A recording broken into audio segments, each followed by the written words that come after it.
Very good evening everyone, कैसे हैं आप सभी लोग। Today starting business cycle lecture number 14। जल्दी से आप लोग सभी लोग जुड़ जाइए ऑनलाइन ताकि सेशन को स्टार्ट कर सकें।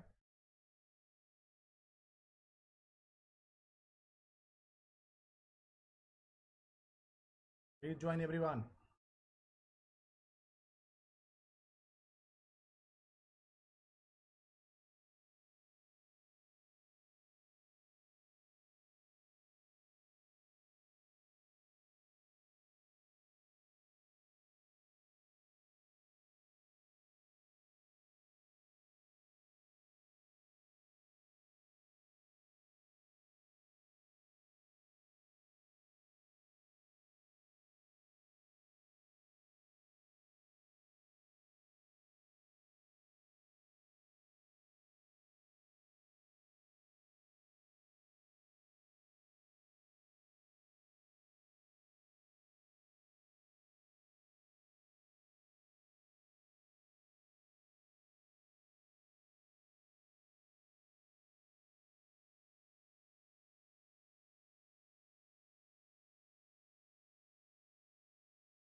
जल्दी सभी लोग ज्वाइन करिए, सेशन को स्टार्ट कर सकें।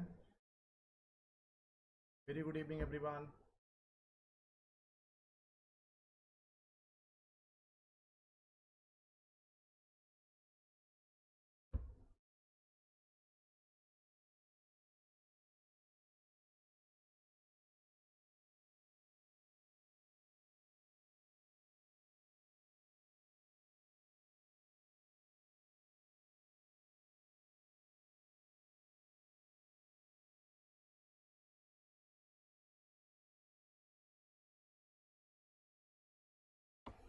Starting the class with in a very few second. आप लोग जल्दी से ज्वाइन करिए सभी लोग।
So once again, good evening everyone.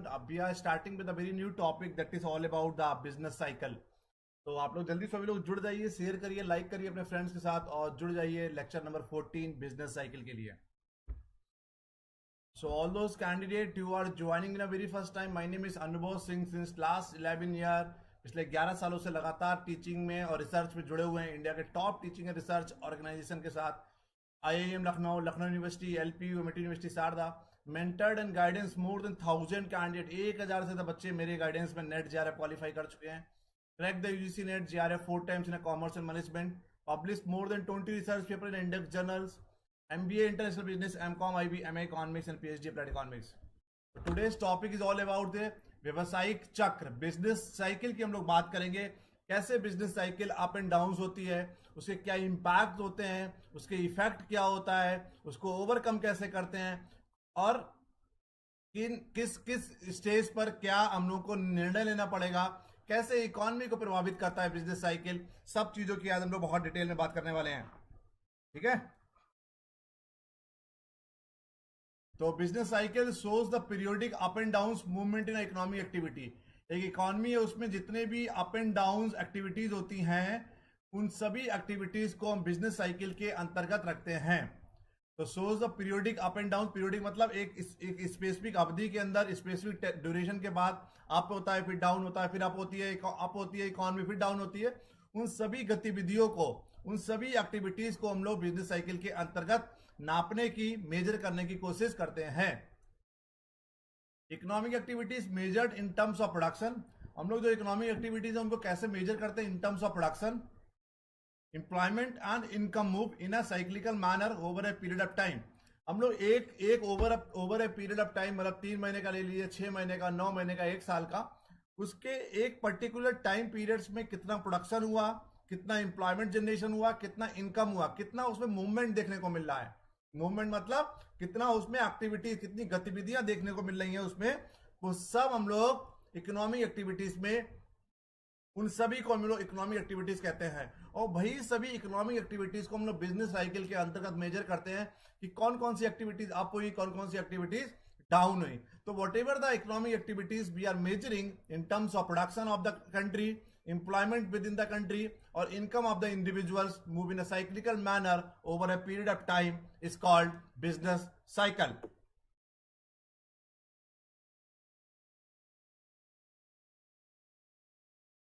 So cyclical movement is characterized by alternative waves of expansion and contraction. Expansion मतलब फैलाना, कॉन्ट्रैक्शन माने संकुचित। तो साइक्लिकल मूवमेंट होता है, साइक्लिकल मूवमेंट इज करेक्टराइज, मतलब करेक्टराइज किस तरीके से हम लोग अल्टरनेटिव वेव्स देखते हैं। कभी आपका एक्सपेंशन हो रहा है, कभी आपका कॉन्ट्रैक्शन हो रहा है। एक्सपेंशन मतलब फैलाना, व्यापार को फैला रहे हैं, कॉन्ट्रैक्शन मतलब संकुचित होना। It's also associated with the alternative period of prosperity and depression.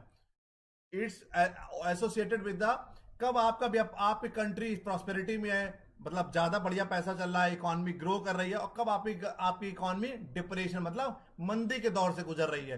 तो बिजनेस साइकिल के तहत हम लोग यही देखते हैं, क्योंकि दुनिया के हर इंसान की एक लाइफ साइकिल होती है। एक इंडिविजुअल इंसान की लाइफ साइकिल देखिए, पहले इन्फेंट हुआ, फिर किड हुआ, फिर यंग हुआ, फिर एडल्ट हुआ, फिर कहीं ना कहीं आपका मैच्योरिटी स्टेज आई, फिर ओल्ड एज की आई, फिर कहीं ना कहीं हम लोग डिक्लाइन में सब इंसान की डेथ भी होती है। ऐसे बिजनेस साइकिल में बहुत सारे इसमें खत्म नहीं होता, इसमें बस अप एंड डाउन आते हैं, दोबारा रिवाइव करते हैं हम लोग। कैसे इकोनॉमी बूम पे गई, फिर रिकवरी पे गई, फिर स्लो डाउन पे गई, फिर डिप्रेशन पे गई, किन किन कौन कौन से मूवमेंट होते हैं, उन्हीं सभी मूवमेंट की हम लोग बात करते हैं बिजनेस साइकिल के अंतर्गत। कैरेक्टरिस्टिक्स ऑफ बिजनेस साइकिल, व्यवसायिक चक्र के कौन कौन से लक्षण होते हैं। पीरियडिसिटी, पीरियडिसिटी मतलब होता है कि एक पीरियड्स का मतलब है कहीं ना कहीं एक स्पेसिफिक टाइम की बात होती है। Wave like movement in income and employment occur at A interval of 6 to 12 year. तो इनकम और एम्प्लॉयमेंट की वेव दिखती है, जो हलचल दिखती है इनकम और एम्प्लॉयमेंट की, वो हर 6 से 12 साल में दिखती है। और gap between to cycle is not regular और प्रिडिक्टेबल विद सर्टेनिटी। और जो गैप होता है दो साइकिल के बीच में, एक रेगुलर गैप नहीं होता, कभी 6 साल का गैप है, कभी 7 साल का, कभी 8 साल का, कभी 12 साल का, कभी 4 साल का। तो depending on the business cycle, depending on the external economies, बाहर की इकोनॉमीज की बात करिए, depending on the external factors, तो it might reduce, it might increase. जो गैप होता है दोनों साइकिल के बीच में, रेगुलर नहीं होता, उसको प्रिडिक्ट नहीं कर सकते, कभी ज्यादा गैप होता है, कभी कम गैप होता है। तो पीरियडिसिटी का मतलब है कि एक स्पेसिफिक टाइम के बाद, एक स्पेसिफिक समय के बाद इकोनॉमी अप से डाउन पे जाती है, फिर अप पे जाती है, फिर डाउन पे जाती है, फिर अप पे जाती है, उसी को बोल रहे हैं पीरियडिसिटी। सिंक्रोनिज्म, सिंक्रोनाइज होता है सभी को जोड़ना। Impact of all the embracing large section of economy experience the same phase happens because of interdependency of various sectors of the economy। ये क्यों होता है? क्योंकि जितने भी सेक्टर्स आए इकोनॉमी में, वो सब आपस में इंटरडिपेंडेंसी है। ऑटोमोबाइल फ्यूल पे है, ठीक है, तो कहीं ना कहीं सभी सेक्टर्स हैं आप में आपस में क्या है, इंटरडिपेंडेंसी है उनकी। बैंकिंग हो गया, पेट्रोलियम हो गया, एफएमसीजी हो गया, टेक्सटाइल हो गया, हमारा ऑटोमोबाइल हो गया, इलेक्ट्रॉनिक हो गया, इलेक्ट्रिकल हो गया। तो जितनी भी इंडस्ट्री है देश में, जितने भी सेक्टर हैं, वो आपस में सब इंटरडिपेंडेंसी है। एक सेक्टर्स के बढ़ने के चक्कर में दूसरे सेक्टर्स के भी प्राइसेस बढ़ते हैं। अभी देखिए फ्यूल, पेट्रोल और डीजल, देखिए पेट्रोल 100 रुपए के आसपास पहुंच गया है, बहुत सारे स्टेट में 100 रुपए भी क्रॉस कर गया, और डीजल भी 90 रुपए के करीब पहुंच गया है। तो आज पेट्रोल और फ्यूल पे, पूरी फ्यूल पे कौन कौन सी इंडस्ट्री है? दुनिया की सारी इंडस्ट्री कहीं ना कहीं फ्यूल पे डिपेंडेंट है। भले हम ऑटोमोबाइल इंडस्ट्री की बात करें, हम लोग ट्रांसपोर्टेशन इंडस्ट्री, ये जो इंडस्ट्री है डायरेक्टली इंपैक्ट करती है। तो फ्यूल का प्राइस बढ़ेगा तो ऑटोमेटिकली ट्रांसपोर्टेशन का प्राइस बढ़ेगा, ऑटोमेटिकली हमारा ऑटोमोबाइल में डिमांड मार्केट में कम होगी। सो ये सिंक्रोनिज्म है कि आपस में सभी सेक्टर जुड़े हुए हैं, एक सेक्टर्स के बढ़ने से दूसरे सेक्टर्स पे प्रभाव पड़ता है। Self reinforcing, due to the interdependency in the economy, cyclical movement faced by one sector spread to other sectors in the economy, from one economy to the other economies. Thus, the upward swing of the cycle is reinforced. Reinforce मतलब खुद से दोबारा क्या, revive करने के लिए, दोबारा आपकी तरफ जाने के लिए, रिवाइव करना जिसको बोलते हैं हम लोग, स्वचालित ऐसे बोल सकते हैं हिंदी में। Thus the upward swing of the cycle reinforced for further upward movement and vice versa. Economy सब आपस में इंटरडिपेंडेंसी है।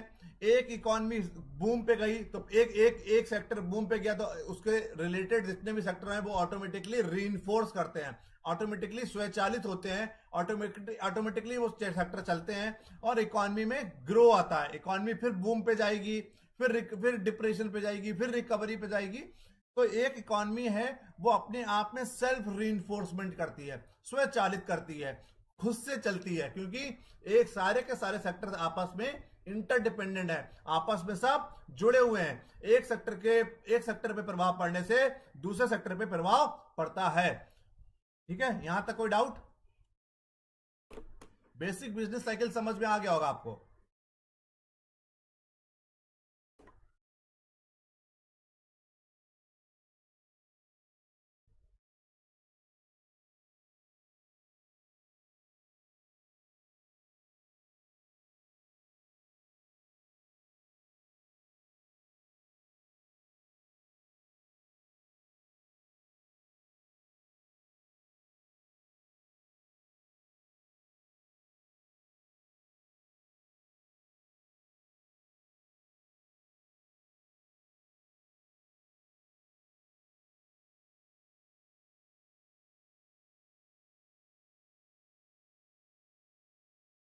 अब आया फेजेस ऑफ बिजनेस साइकिल। कौन कौन से बिजनेस साइकिल में फेजेस होते हैं? कौन कौन से फेजेस होते हैं? देखिए आपको साफ दिख रहा होगा फोटो से। देखिए कॉन्ट्रैक्शन, फिर एक्सपेंशन हुआ, फिर इकोनॉमी पीक पे पहुंची, फिर स्लम्प मतलब डाउन हुई इकोनॉमी, फिर हमारा इकोनॉमी कहां पहुंची? एक्सपेंशन पे पहुंची। तो देखिए बी टू सी, ये देखिए A to B, B to C, C to D, D to E to F. तो बी टू सी कहीं ना कहीं ये वाला जो है कि कौन सा है, ये फेजेस कौन सा? एक्सपेंशन वाला फेज है। भाई हम लोग सी से डी वाला देखेंगे, ये कौन सा? पीक पे है, इकोनॉमी कहां पर है? पीक पे है अपने। फिर डी से ई वाला कौन सा है? ये रिसेशन वाला फेज है, मंदी का दौर चल रहा है। कौन सा दौर चल रहा है? मंदी का दौर चल रहा है। डी से ई स्लम्प, डाउन इकोनॉमी डाउन पे जा रही है। ठीक है, क्लियर? और फिर ए टू बी, ये ए टू बी वाला, और ई टू एफ ये कौन सा है? ट्रॉ, या जिसको हम लोग बोलते हैं डिप्रेशन, आर्थिक मंदी की दौर गुजर रहा है। किधर गुजर रहा है? आर्थिक मंदी, मतलब बहुत ज्यादा मंदी के दौर से गुजर रहा है। तो एक फेजेस है इकोनॉमी, पूरे 6 से 12 सालों में इकोनॉमी की लाइफ साइकिल होती है जो पूरी इकोनॉमी रिवाइव करती है। तो time gap between two bouts of trough between B to E और peak from D to G, D to G, यहां से लेकर यहां तक, G can vary from 6 to 12 year. तो पूरी इकोनॉमी की जो साइकिल होती है ऑफनली प्राय माना ये जा रहा है कि 6 से 12 साल में अपने आप रिवाइव करती है, अपने आप कॉन्ट्रैक्शन की स्टेज पे होगी, फिर इकोनॉमी एक्सपेंशन पे जाएगी, फिर पीक पे जाएगी, फिर कॉन्ट्रैक्शन, फिर स्लम्प, फिर एक्सपेंशन। तो इकोनॉमी ऐसे ऐसे कर कर लगातार 6 से 12 सालों में अपने आप ऊपर नीचे होती रहती है। For 3 to 5 year economy experience growth, 3 से 5 साल में इकोनॉमी एक्सपीरियंस कर रही है, अनुभव कर रही है growth. Then for another 3 to 5 year it faces the contraction और रिसेशन।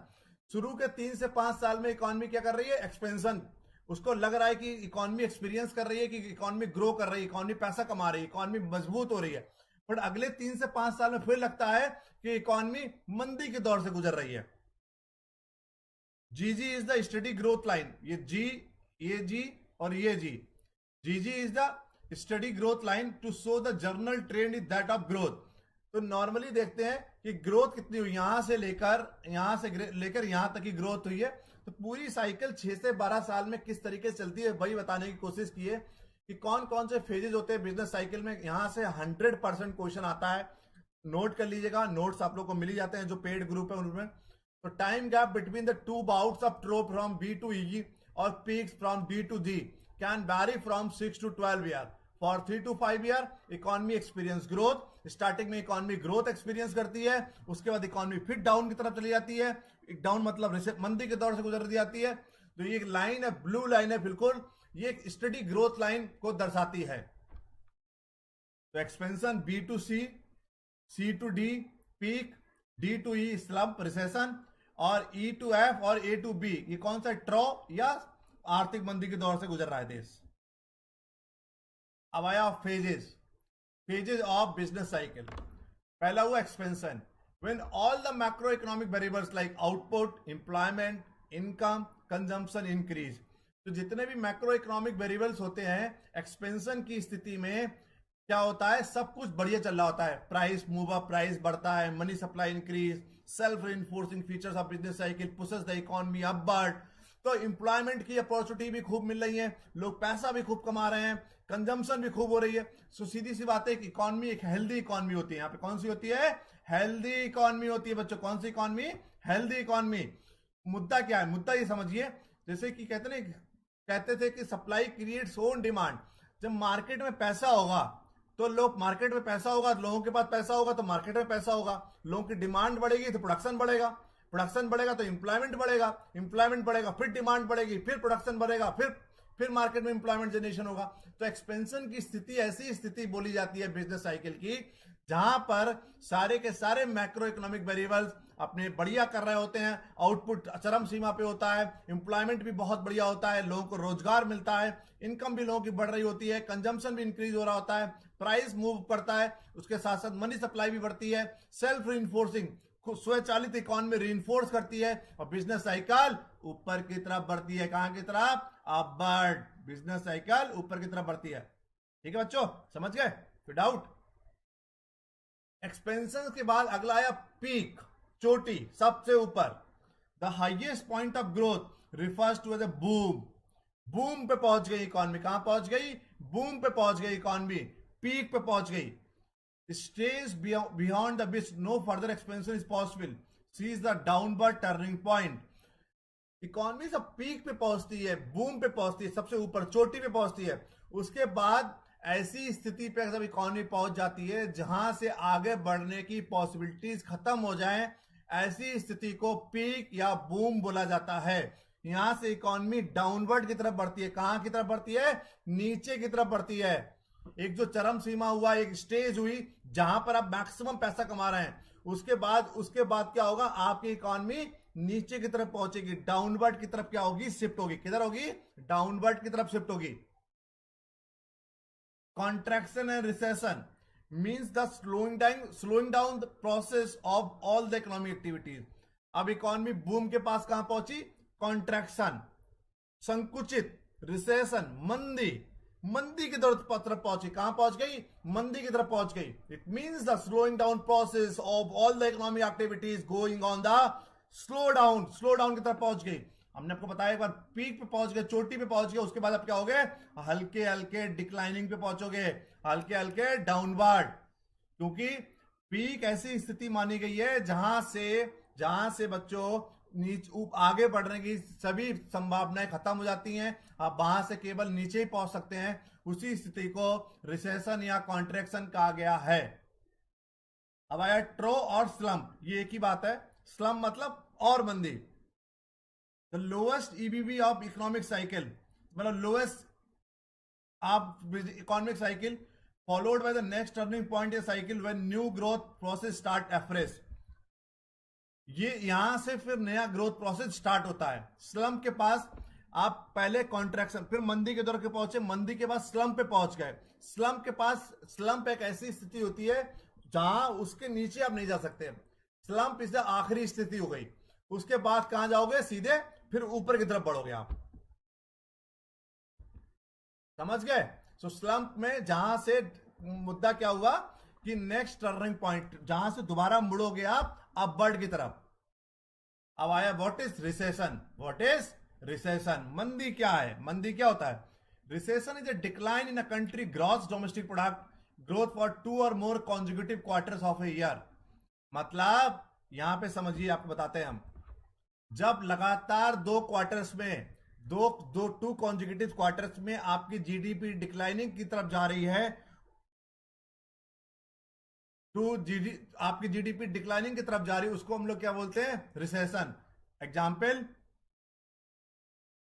कि मान लीजिए 2017, 18, 19, 20, 21, 17 में जीडीपी थी 17 March to April to June, April to June, April to June, April to June और अप्रैल टू जून, मतलब 2 कॉन्जिक्यूटिव क्वार्टर। हम लोग रिसेशन में लगातार मतलब एक साल में 12 महीने होते हैं, सिंपल समझिए, एक साल में 12 महीने, अप्रैल टू जून 12 महीने में 3 क्वार्टर, 4 क्वार्टर होते हैं, 3-3 महीने का क्वार्टर होता है। April to June, July to September, October to December, January to मार्च।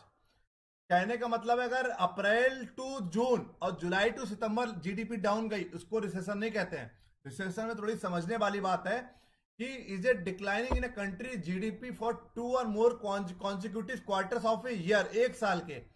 मतलब अप्रैल टू जून में यहां पे 7 जीडीपी थी, यहां पे 8, यहां पे 6, यहां पे 5, यहां पे 4। देखिए हम लोग जब कॉन्जिक्यूटिव क्वार्टर सेम ईयर का देखेंगे, अभी कौन महीना चल रहा है, मई, तो हम लोग ये देखेंगे कि अप्रैल टू जून 20 में क्या जीडीपी कितनी गई, अप्रैल टू जून 19 में कितनी जीडीपी थी। अगर 19 में 7 जीडीपी थी, अप्रैल टू जून 2020 में जीडीपी 6 हुई और 2021 में जीडीपी 5 हो गई, तो समझ लीजिए देश आर्थिक मंदी की दौर गुजर रहा है। तो रिसेशन में हम लोग पिछले साल का सेम क्वार्टर देखते हैं, समझ गए, सेम क्वार्टर देखते हैं।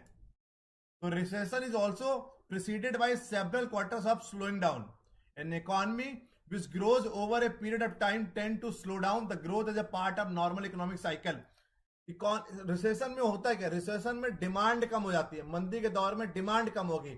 जब डिमांड कम होगी, डिमांड कम, लेस प्रोडक्शन। जब डिमांड कम है, मार्कर पहले 10 बन रहे थे, मार्कर की डिमांड ही 5 है, तो क्या होगा, तो 5 ही प्रोड्यूस होंगे, 5 प्रोड्यूस होंगे तो क्या होगा, अनएम्प्लॉयमेंट। पहले 10 लोग काम कर रहे थे 10 मार्कर बनाने के लिए, अब मार्कर ही प्रोड्यूस आपको 5 कर रहे हैं, तो लोग भी 5 ही काम करेंगे, तो उससे 5 लोग बेरोजगार हो जाएंगे, 5 लोग बेरोजगार हो जाएंगे, फिर डिमांड और कम हो जाएगी। तो रिसेशन में डिमांड कम होना शुरू होता है। क्या होता है, डिमांड कम होना शुरू होता है। Consumers lose the confidence in the growth of the economy and spend less. जितने भी कंज्यूमर और कस्टमर होते हैं वो इकोनॉमी में कॉन्फिडेंस खो देते हैं और पैसा कम खर्च करना शुरू कर देते हैं। आपको लग रहा है देश आर्थिक मंदी के दौर से गुजरने वाला है, आप पैसा बचा के रखते हो, तो पैसा बचा के रखते हो, मार्केट में खर्चा नहीं करते हो, तो क्या होगा कि मार्केट में डिमांड नहीं होगी, there is no demand, no production, no production, unemployment, बेरोजगारी। और मशीन नहीं चलेगी, फैक्ट्री नहीं चलेगी, प्रोड्यूस नहीं होगा तो अनएम्प्लॉयमेंट तो ही होगा। इन्वेस्टर्स स्पेंड लेस, कंज्यूमर्स पैसा नहीं, कंज्यूमर्स कॉन्फिडेंस खो देते हैं और पैसा कम खर्चा करते हैं। जो इन्वेस्टर्स होते हैं, spenders, investor spend less, they fear stock values will fall and thus stock market follow negative sentiments. जो इन्वेस्टर्स होते हैं उनको लगता है कि स्टॉक मार्केट नीचे जाएगी, स्टॉक मार्केट कहां जाएगी? नीचे जाएगी। तो वो लोग पैसा स्टॉक मार्केट में नहीं लगाते हैं, इसीलिए स्टॉक मार्केट और नेगेटिव में चली जाती है। ठीक है, समझ गए रिसेशन? कोई डाउट? यहां तक किसी को कोई डाउट बताइए। बिजनेस साइकिल आपको समझाया और आपको रिसेशन समझा दिया पूरा। कोई डाउट?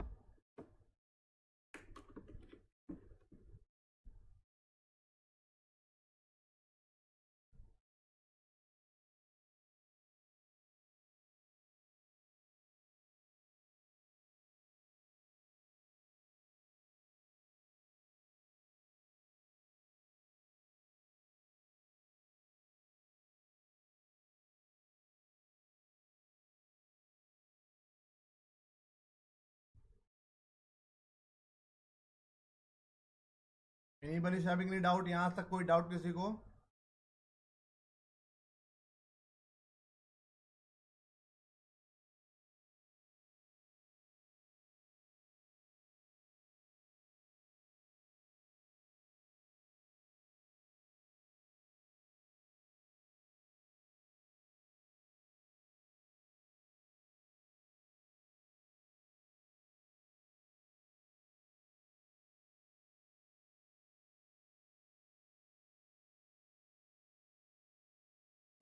चलिए, अब आया कॉजेज ऑफ बिजनेस साइकिल। किन किन कारणों की वजह से बिजनेस साइकिल पे प्रभाव पड़ता है? पहला हो गया earlier explanation of the climate change. पता ही है क्लाइमेट चेंज एक बहुत सच है। सन स्पॉट दे में कॉजेज द डिफरेंट मूड्स, है ना? तो क्लाइमेट चेंज जो होता है, इसमें एग्जांपल है कि सन स्पॉट, सूरज के जो स्पॉट्स होते हैं, पता नहीं चल पाता कब बारिश होगी कब धूप होगी। ऐसे क्लाइमेट चेंज होता है, मौसम चेंज हुआ है, तो उससे भी कहीं ना कहीं प्रभावित होती है बिजनेस साइकिल।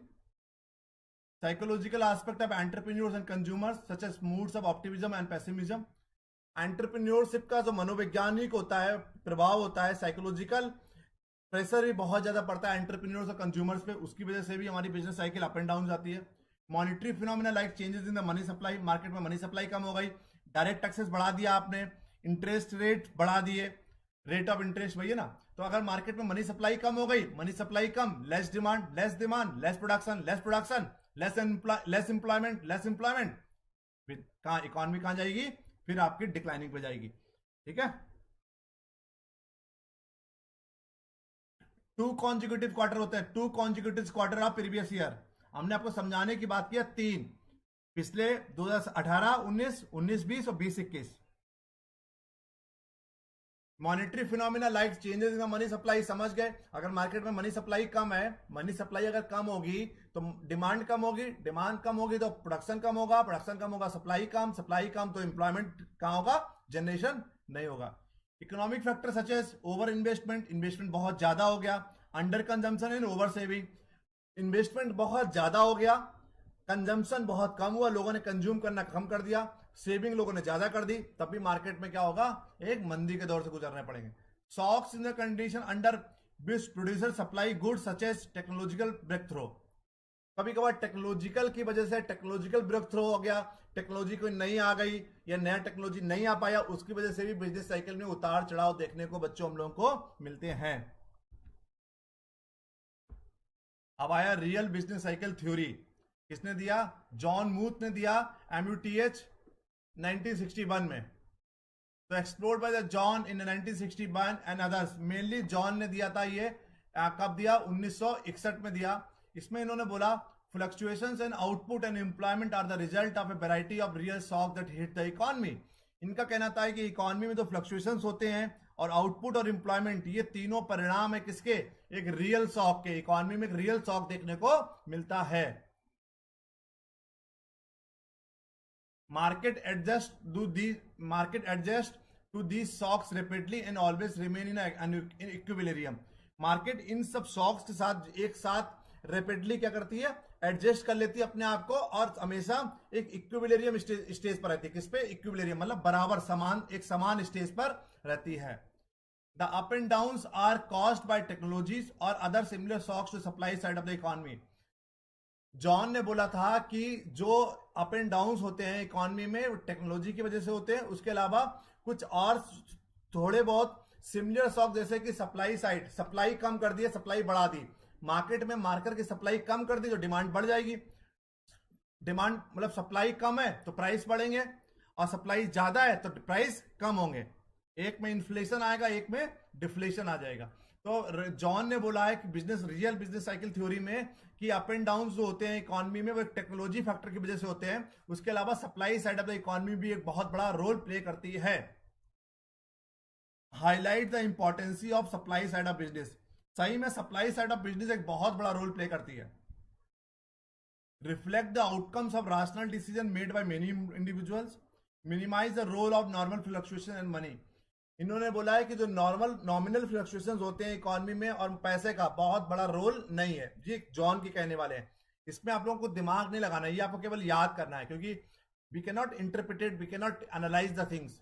बस जो जॉन ने बोला वो हमको याद करना पड़ेगा कि नॉमिनल फ्लक्चुएशंस को हम लोग इसमें ध्यान नहीं देते। आगे रियल बिजनेस साइकिल में postulate that a boom will occur. कब बूम होगा? With the invention of productivity increasing device, entrepreneur increase the investment, expand the output and employ more people. इनको कहने का मतलब है कि बूम कब आएगा इकोनॉमी में? जब एक नया टेक्नोलॉजी आप प्रयोग करेंगे, नया टेक्नोलॉजी यूज करेंगे, प्रोडक्टिविटी बढ़ेगी, प्रोडक्टिविटी बढ़ेगी तो एंटरप्रेन्योर अपना इन्वेस्टमेंट बढ़ाएगा, एंटरप्रेन्योर इन्वेस्टमेंट बढ़ाएगा, आउटपुट बढ़ेगा, फिर अगर आउटपुट बढ़ेगा तो लोगों को और रोजगार मिलेगा। इनके कहना है रिसेशन कब आएगा? Recession will occur when new advance lacking, productivity low, that point employees rationally choose not to produce as much. Boom कब आएगा आपको पता हो गया। रिसेशन कब आएगा? जब आप एडवांस टेक्नोलॉजी यूज नहीं करेंगे, प्रोडक्टिविटी आपकी लो होगी, एम्प्लॉयज क्या करेंगे? रैशनली ये चूज करेंगे कि ज्यादा प्रोड्यूस मत करो।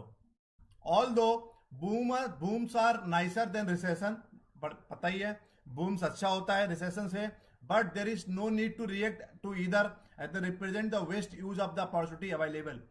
सीधी सी बात है, बूम अच्छा होता है, रिसेशन मंदी का दौर बेकार होता है, और there is no need to react to either. आपको दोनों में रिएक्ट नहीं करना, क्योंकि इकोनॉमी अपने आप सेल्फ रीइंफोर्स करके दोबारा रिवाइव कर जाएगी। क्या करेगी? दोबारा रिवाइव कर जाएगी। अब आया इफेक्ट ऑफ बिजनेस साइकिल। क्या इफेक्ट ऑफ बिजनेस साइकिल?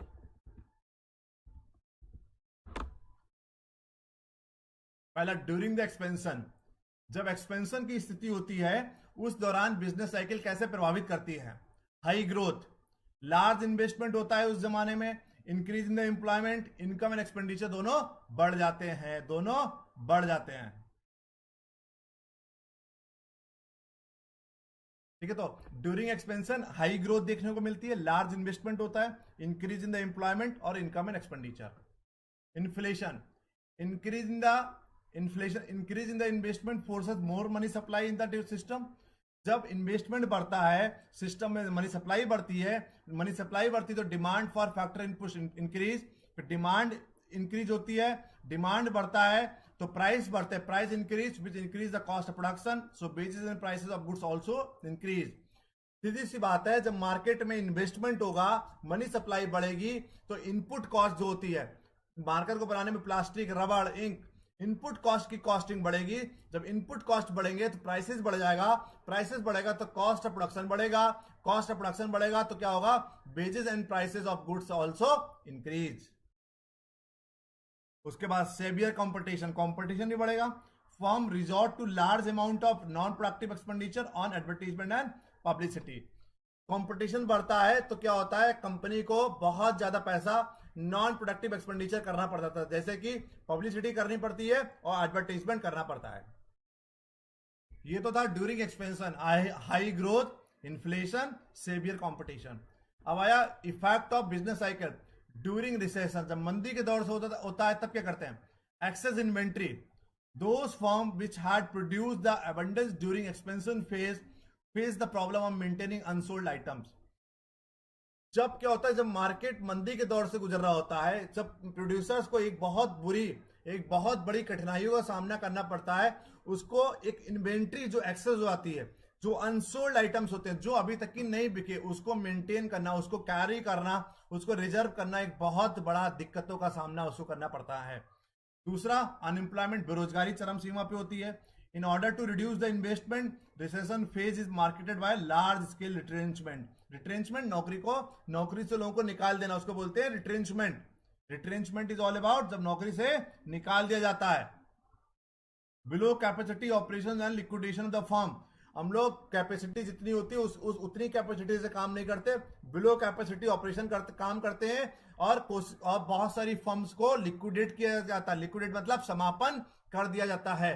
तो during the recession, during the जब मंदी के दौर से गुजर रहा होता है बिजनेस साइकिल, इन्वेंट्री एक्सेस होती है, उसको रिजर्व करना होता है, बेरोजगारी चरम सीमा पे होती है, अपने पूरे ऑपरेशंस को, अपने पूरे बिजनेस को हम लोग पूरी कैपेसिटी के साथ यूज नहीं कर पाते हैं, बहुत सारे बिजनेस को लिक्विडेशन की स्थिति में सामना करना पड़ता है। अब आया कंट्रोलिंग द बिजनेस साइकिल, किस हिसाब से बिजनेस साइकिल को कंट्रोल करते हैं। At firm level, firm level मतलब at a company level, company level पे किस तरीके से मेंटेन करेंगे। Precautionary measures to be taken at the time of expansion, जब आपको एक्सपेंशन कर रहा है बिजनेस को, उस समय दो तीन चीजों पे आपको दिमाग में रखना है। Investment, investment deter from investing huge amount of fund in a fix asset, बहुत ज्यादा पैसा फिक्स एसेट पे खर्चा मत करिए।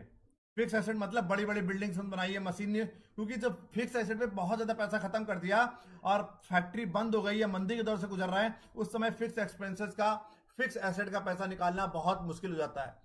तो आपको प्रिकॉशनरी मेजर, कौन से मेजर्स लेने हैं, प्रिकॉशनरी मेजर्स लीजिए, सुरक्षित तरीके से चलिए, आप सोच समझ के चलिए। लोग कहते हैं ना फूक फूक के कदम रखना, तो सोच समझ के चलिए। इन्वेस्टमेंट कम करिए, इन्वेंट्री बहुत ज्यादा मत करिए, should not create large inventory of raw material और फिनिश गुड।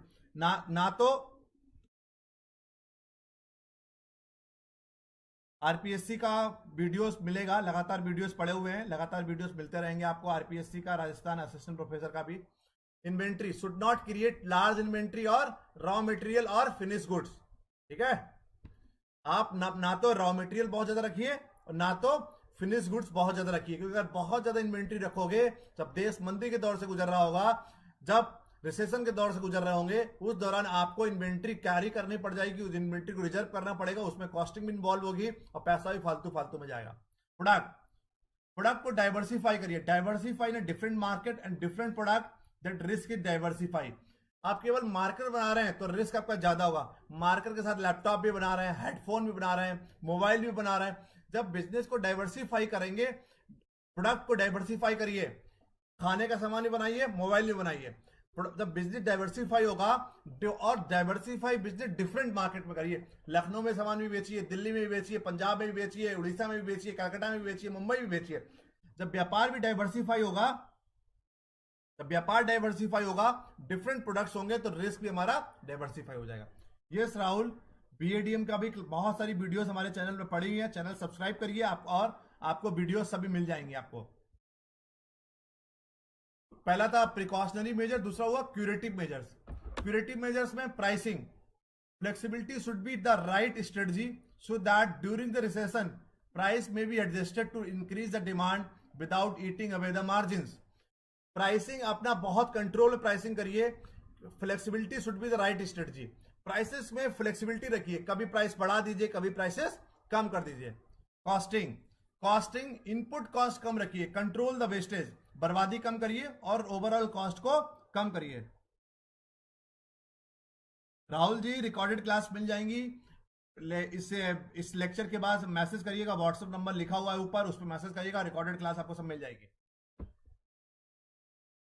वो पहले था एट ए फर्म लेवल, अब आया controlling business cycle at a government level. सरकार को क्या क्या करना चाहिए, monetary measures, rediscount rate, expansion और recession, increase the rediscount rate to curb the money supply. Money supply, expansion के टाइम में मनी सप्लाई को रीडिस्काउंट का रेट करिए ताकि मनी सप्लाई को रोक सके। Recession, reduce the rate to increase the money supply, उस एक्सपेंशन के दौर में मनी सप्लाई को कम करना है, रिसेशन के दौर में मनी सप्लाई को बढ़ाना है।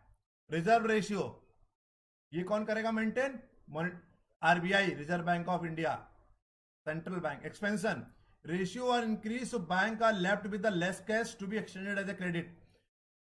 आप रेट बढ़ा दीजिए, आपको पता है रेपो रेट अगर बढ़ा देंगे, रेपो रेट वो रेट होता है जिस रेट पर कॉमर्शियल बैंक सेंट्रल बैंक से लोन लेती हैं। अगर रेपो रेट की रेट बढ़ा देंगे, अगर कॉमर्शियल बैंक को लोन महंगा मिलेगा तो उनके पास वो आगे लोन कम बांटेंगी। तो एक्सपेंशन के दौर में रेपो रेट के रेट्स बढ़ा दीजिए, इंटरेस्ट रेट बढ़ा दीजिए, ताकि बैंकों के पास पैसा कम रह जाए और बैंक के क्रेडिट पे पैसा कम दे सकें। रिसेशन के दौर में रेशियो को कम कर दीजिए, repo rate, reverse repo rate, ठीक है। अब आया कंट्रोलिंग द बिजनेस साइकिल में ओपन मार्केट ऑपरेशन, ओएमओज। एक्सपेंशन में करिए सेल, सिक्योरिटीज को सेल कर दीजिए, रिसेशन में सिक्योरिटीज को बाय करिए। एक्सपेंशन में सेल, रिसेशन में buy. Selective credit control, banks are advised to extend credit to certain areas while restrict to certain other areas. Selective credit control, बैंकों को सलाह देने चाहिए कि कुछ एरियाज में क्रेडिट फैसिलिटी को बढ़ाइए, कुछ एरियाज में रेस्ट्रिक्ट कर दीजिए। ये बेकार है, इसको मतलब नहीं है। एक बार देख लीजिए इसको भी। पहले थे मॉनिटरी मेजर्स, अब आए फिस्कल मेजर्स। पब्लिक एक्सपेंडिचर, सरकार जो पैसा खत्म करती है। एक्सपेंशन के दौरान government reduce the expenditure to curtail the demand, सरकार को अपने खर्चे कम कर देने चाहिए जिससे डिमांड को कम कर सकें। रिसेशन के दौरान जब देश मंदी के दौर से गुजर रहा है, government increase the expenditure on various activities like health, transport, communication to increase the income of individual. जब देश आर्थिक मंदी के दौर से गुजर रहा है, सब सरकार को अपने खर्चे बढ़ा देने चाहिए। सब देश एक्सपेंशन के दौर से गुजर रहा है, देश में प्रोडक्टिविटी की तरफ बढ़ रहा है, उस दौरान देश को अपने खर्चे, गवर्नमेंट को अपने खर्चे कम कर देना चाहिए। Public revenue, increase in the taxes take away portion of people's money income and thus bring down aggregate demand. जब एक्सपेंशन का दौर चल रहा है उस समय डायरेक्ट टैक्सेस क्या होता है? Income tax, corporation tax. अगर डायरेक्ट टैक्सेस की दरें बढ़ा देंगे तो पब्लिक को डिस्पोजेबल इनकम क्या हो जाएगी? हमने आपको बताया था नेशनल इनकम के दौरान, जब डायरेक्ट टैक्सेस को बढ़ा देंगे, पर्सनल इनकम आपकी, डिस्पोजेबल इनकम आपकी क्या होगी? कम होगी। आपके पास मनी सप्लाई कम होगी तो आपकी डिमांड भी कम होगी और एग्रीगेट डिमांड कम हो जाएगी। जब देश में एक्सपेंशन का दौर चल रहा है, टैक्सेस को बढ़ा दीजिए, सरकार का रेवेन्यू बढ़ जाएगा और एग्रीगेट डिमांड कम हो जाएगी। रिसेशन के दौरान टैक्सेस को कम कर दीजिए ताकि गवर्नमेंट टैक्सेस रिड्यूस करेगी, लोगों के पास पैसा ज्यादा होगा, डिमांड बढ़ेगी। This is all about today's lecture. Anyone is having any doubt तो please tell me. Export marketing का चैनल, एक्सपोर्ट मार्केटिंग का वीडियोस पड़ा हुआ है। राहुल जी, क्लास खत्म होने के बाद मैसेज करिएगा, आपको सब पूरी डिटेल मिल जाएगी। एक्सपोर्ट मार्केटिंग का कौन सा टॉपिक चाहिए आप बता दीजिए, वीडियो बना के डाल देंगे यूट्यूब पे। तो once again thank you so much for joining. किसी को डाउट तो बताइए।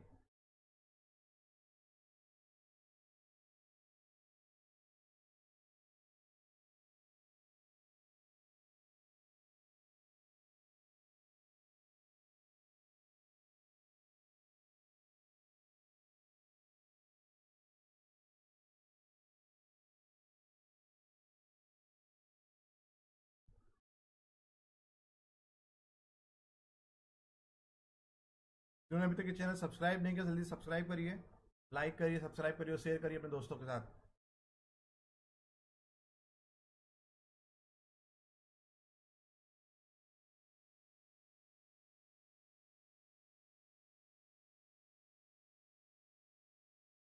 Anyone is having any doubt जल्दी बताइए, किसी को डाउट हो, अदरवाइज लेक्चर खत्म करते हैं। कोई डाउट किसी को?